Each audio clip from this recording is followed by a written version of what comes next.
There is a number that very few people are watching right now, and it has nothing to do with the stock market, nothing to do with your paycheck, and nothing to do with the headlines scrolling across your phone this morning.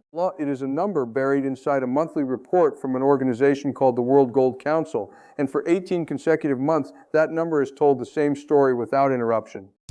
The central bank of the world's second largest economy has been buying gold, not trading it, not speculating on it, buying it month after month in a streak that has not paused even once, even as prices climbed to record highs, even as headlines called the metal overbought, even as conventional wisdom said the rally was tired. And if you understand why that streak exists and why it has not broken, you will understand something about the global financial system that most investors will not figure out until it is already reflected in the price of everything they own.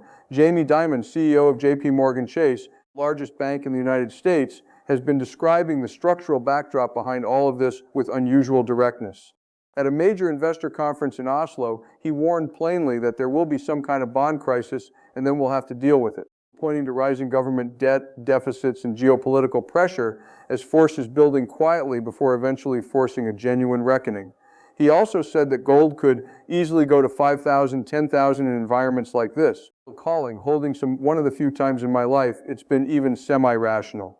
Those words deserve to be placed alongside the central bank data because they are describing the same structural reality from two very different vantage points.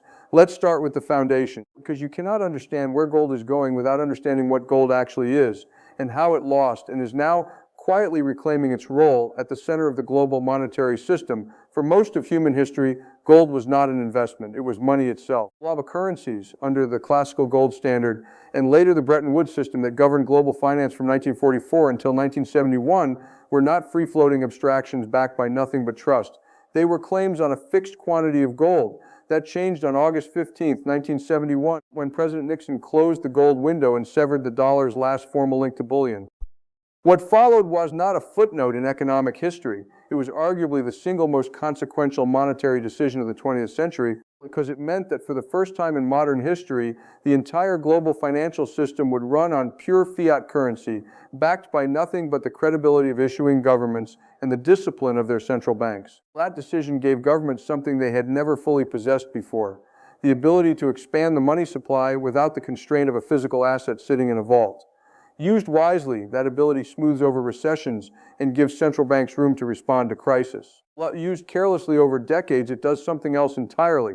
It slowly transfers wealth from savers to borrowers, because when more currency is created than the real economy grows, each unit of that currency buys a little less than it did before. This is not a conspiracy theory. It is arithmetic. It is the logic behind why your grandparents could buy a house for what feels like pocket change today.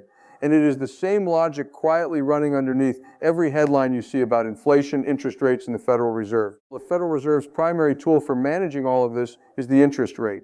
When the Fed raises rates, it makes borrowing more expensive, cools spending, and raises bond yields. Higher yields historically make non-yielding assets like gold less attractive by comparison, because why hold a metal paying nothing when a treasury bond pays 4 or 5%?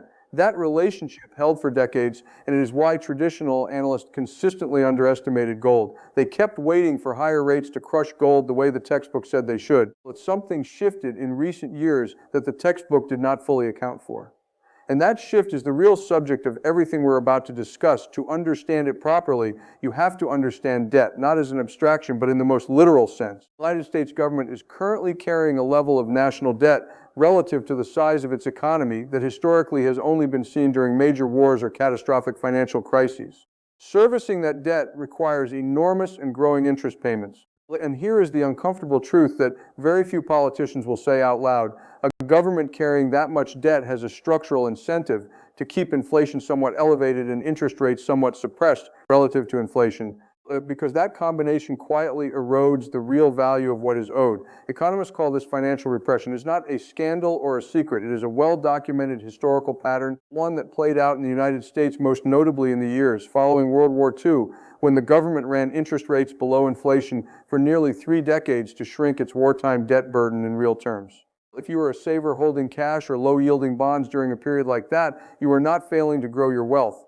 You are watching it erode in slow motion, even while your account balance looks perfectly stable. Rewind now to February 2022, because this is the actual origin story of everything that has been happening in the gold market since. When Russia invaded Ukraine, Western governments froze roughly $300 billion in Russian central bank assets held in foreign institutions. From a geopolitical standpoint, this was framed as a sanction, a tool of foreign policy. From a monetary standpoint, it was something far more significant because it demonstrated in real time and at massive scale that dollar-denominated reserves are not unconditionally safe. They can be frozen. They can be made inaccessible overnight by a political decision made in Washington and Brussels. Every finance ministry and every central bank governor on earth watched that happen, and they drew the same obvious conclusion: if it can happen to Russia, it can happen to us. A reserve asset that can be switched off by another government's political decision is not, in the truest sense, a neutral store of value. Gold sitting in your own vault in your own country cannot be frozen by anyone else's foreign policy decision. It cannot be sanctioned. It cannot be devalued by another government's printing press. Starting almost immediately and accelerating in the years since, a deliberate and well-documented shift began. Central banks, particularly in emerging and non-Western economies, started buying gold at a pace not seen since gold was still officially money. According to World Gold Council data confirmed by ECB reporting in June 2026, gold now represents approximately 27% of official global reserve assets, surpassing U.S. Treasuries at 22% for the first time since 1996. China has been the most visible and sustained buyer.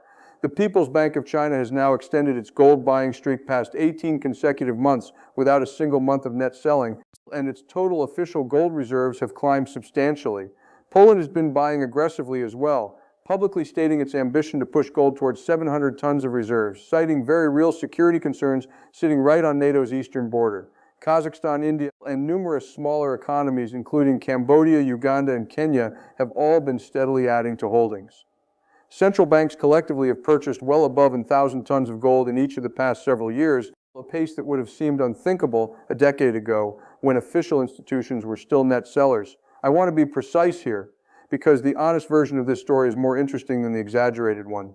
Russia itself has not been a major buyer in recent months. In fact, reported data shows Russia has been a net seller of gold in 2026, drawing down reserves to manage the fiscal strain of wartime spending and continued sanctions. That matters because it tells you something important about the difference between why a trend starts and who is executing on it once it is underway.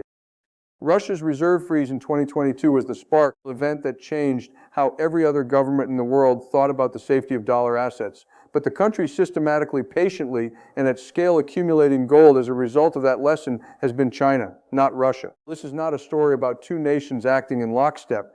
It is a story about one shocking event rewriting the rule book for an entire class of global institutions. Now I want to introduce you to three people, because the numbers alone never capture what is actually at stake in decisions like the ones you are facing. The first is Daniel, 53 years old, who spent the better part of his career managing a contracting business.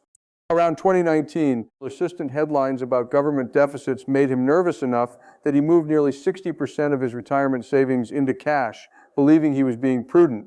What Daniel did not fully account for was the quiet compounding cost of that decision. Inflation over the following years ran well above what his cash was earning, and when he finally sat down with a financial planner, he realized his purchasing power had shrunk meaningfully even though the number on his statement had technically grown. Daniel was not reckless. He was not foolish. He made a decision that felt safe in the moment, and that is precisely the trap. In a world of sustained financial repression, cash that feels safe can be one of the riskiest long-term positions in real terms. Even while producing zero volatility on a monthly statement, this again is Priya, 41 years old, working in logistics, who took a very different approach. Rather than making a dramatic bet, she gradually allocated something in the range of 10 to 15% of her long-term savings into physical gold and diversified exposure to the metal sector over several years, treating it the way a central bank treats it, as a form of structural insurance rather than a trade. She held through periods when gold moved sideways for months and commentators declared the trend over. By treating gold as a consistent, unglamorous piece of a diversified portfolio rather than a speculation, she ended up with holdings that weathered monetary and market turbulence far better than friends who remained fully concentrated in cash or a single equity sector. Her story is not about getting rich quickly. It is about what patient, unemotional diversification actually looks like when you stick with it long enough to matter. The third is Marcus, 29 years old, who did the opposite. Watching dramatic price moves in silver, driven by pure fear of missing out, Marcus moved nearly his entire savings into leveraged silver contracts near the peak of a short-term rally. When the market corrected sharply in the following weeks, as volatile assets almost always do even within a longer structural uptrend, Marcus was forced to sell at a loss because he needed liquidity for an unrelated expense and had not structured his position with any cushion for drawdown. His mistake was not believing in the long-term thesis. His mistake was allowing urgency and emotion to dictate the size and structure of his position, entering all at once at the top with leverage and without a plan for the volatility that even the most committed long-term bulls in this market openly acknowledge exists along the way. Why this pattern repeats so reliably in financial markets comes back to biology.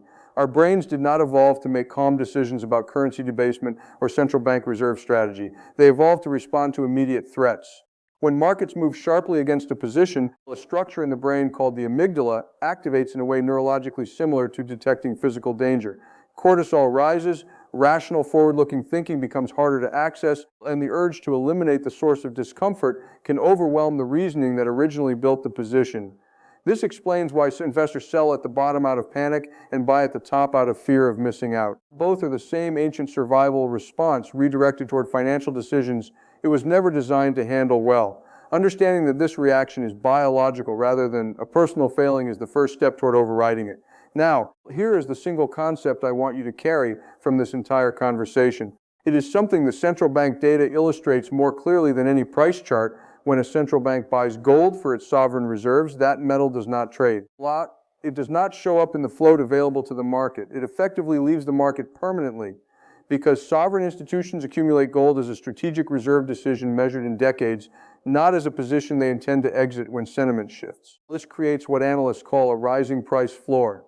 Each year of central bank accumulation at 1,000+ tons removes that metal from the pool available for price discovery, tightening the supply that remains for retail investors, ETF products, and industrial buyers. WGC's 2026 central bank survey found that 89% of respondents expect global official gold holdings to keep rising over the next 12 months, and a record 45% expect their own institutions' holdings to increase. That is not a fringe view. It is close to consensus among the people managing trillions in sovereign wealth for generations-long time horizons. Contrast this with how Western retail investors approached the same period. During a sharp pullback earlier this year, ETF outflows from gold-backed products were meaningful as retail sentiment turned cautious. Central banks continued accumulating straight through that correction. That behavioral difference between price-sensitive, sentiment-driven retail flows and price-insensitive, thesis-driven sovereign accumulation is the most important structural feature of the current gold market. One group adds to the floor. The other adds to the volatility above it. Understanding which group you want to align your behavior with